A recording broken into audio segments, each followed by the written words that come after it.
As soon as the girl named Kao arrived, she stood right in front of our MC and asked sharply, "Did you do something to my Bobby? Because I can smell his scent coming from you." She pointed angrily at RMC, her eyes blazing with suspicion. RMC, surprised, asked, "Who is Bobby?" Seeing his confusion, the girl hesitated for a moment, then nervously said, "Looks like you still haven't figured out who I'm talking about." Suddenly, she placed both her hands on the table in front of RMC and declared fiercely, "Bobby is a noble-blooded, crystal-eating bug. I've raised it as a pet for over 10 years. Hearing this, RMC asked in shock, "Crystal-eating bug?" Pretending to think deeply, he made a strange face and guessed, could it be a small, round, golden bug with lots of thin legs? The girl immediately became excited and said, yes, that's Bobby. Where is he?" Seeing her so eager, RMC went quiet. For a moment, he didn't know how to tell her where her Bobby had gone. Then, pointing to one side, he said softly, "It just flew onto my hand. And I thought it was a bug, so I flicked it away without thinking. I'm not sure exactly where it flew, maybe in that direction." Hearing this, the girl directly thanked RMC and suddenly hugged his head to her chest, saying, "Thank you so much." RMC was completely stunned by her action.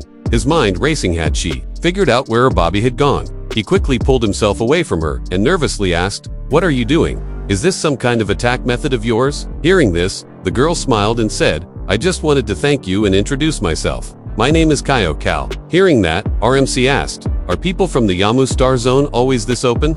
They shook hands, and RMC introduced himself. "My name is Lu Sheng." Then Kyoko said cheerfully, "Once I find Bobby, I'll treat you to dinner. See you later." After she left, RMC, chewing on the scent of the insect Bobby in his mouth, muttered, "Anyway, forget it. I just wanted to say sorry to you." Kyoko probably would never guess not, even in death, that the beloved pet Bobby she keeps thinking about has already been eaten by me, Lu Sheng, and has even helped me generate 2 immortal cells. He paused, thinking, because the hardness of that crystal-eating bug is extremely special. Without at least level 11 strength, it's impossible to bite through it. Nervously, he muttered, "I couldn't bring myself to tell her the truth, mainly because I didn't know how to say it. How do you tell someone that the pet they raised for over 10 years got eaten by you like a snack? That'd be way too messed up." Just then, he turned to a girl standing in front of him. She was a waiter and said, "Sorry for bothering you." She replied calmly, "It's okay." He looked at her and wondered, who was that person? She looked very unusual. Then she told him, she is the only daughter of Countess. Hearing this, RMC exclaimed in surprise, "Count? Even the level 11 law enforcer far is just a star, Baron. A count ranks 2 full titles above that. No wonder she was walking through City Hall like it was her private garden." He thought to himself, "Good thing I didn't tell her the truth. Who knows how valuable that bug was? Maybe even the 10 million far I got wouldn't be enough to pay for it." Meanwhile, while RMC was still talking to the girl, suddenly, Farland arrived. As soon as he appeared, he directly asked, "Looks like all the formalities are done. So shall we move on?" Seeing Farland, RMC smiled and then left with him to go somewhere else. While walking outside, RMC asked Farland, "Far, do you know what a crystal-eating bug is?" Farland was surprised and asked, "You just arrived in the starry sky. How do you even know about that thing?" He smiled and began explaining, "It's quite a magical creature.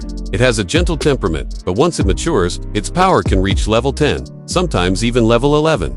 Quite a few starry sky nobles like to buy one for their female relatives. It's a popular pet among noble women of the starry sky." Hearing this, RMC asked, "Is it very expensive?" Farland replied, "Of course. Even the cheapest ones sell for several 100 million black crystal coins.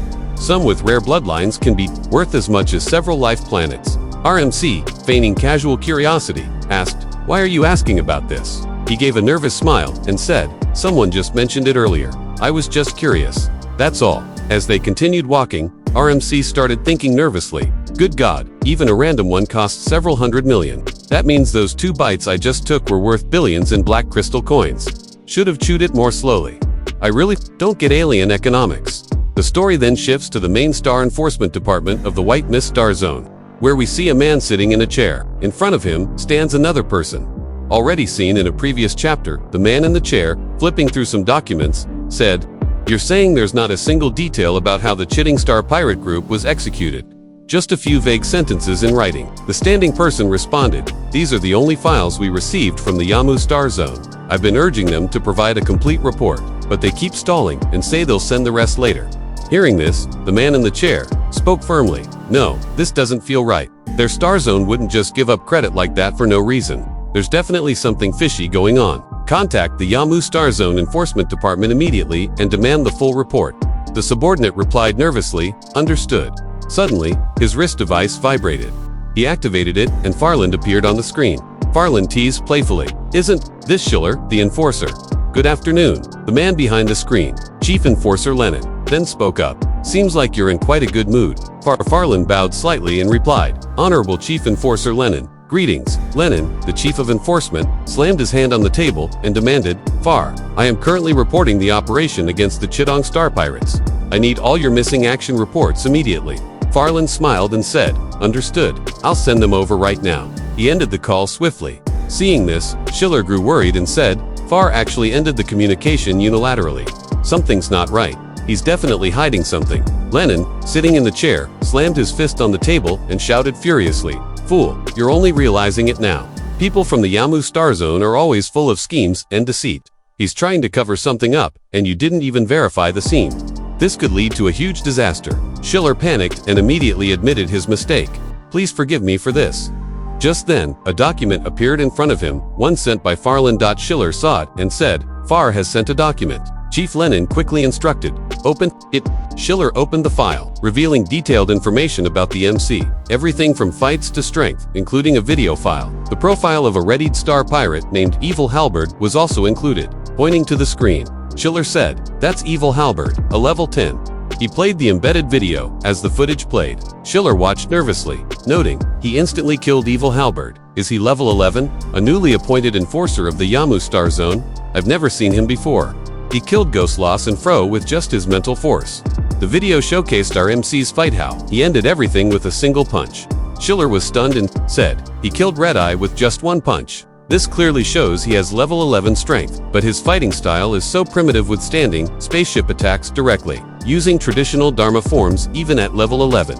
Strange. Very strange. Who is he?" And that was it for this chapter. Please leave a comment. It helps boost my videos. Even an emoji would do. Thanks.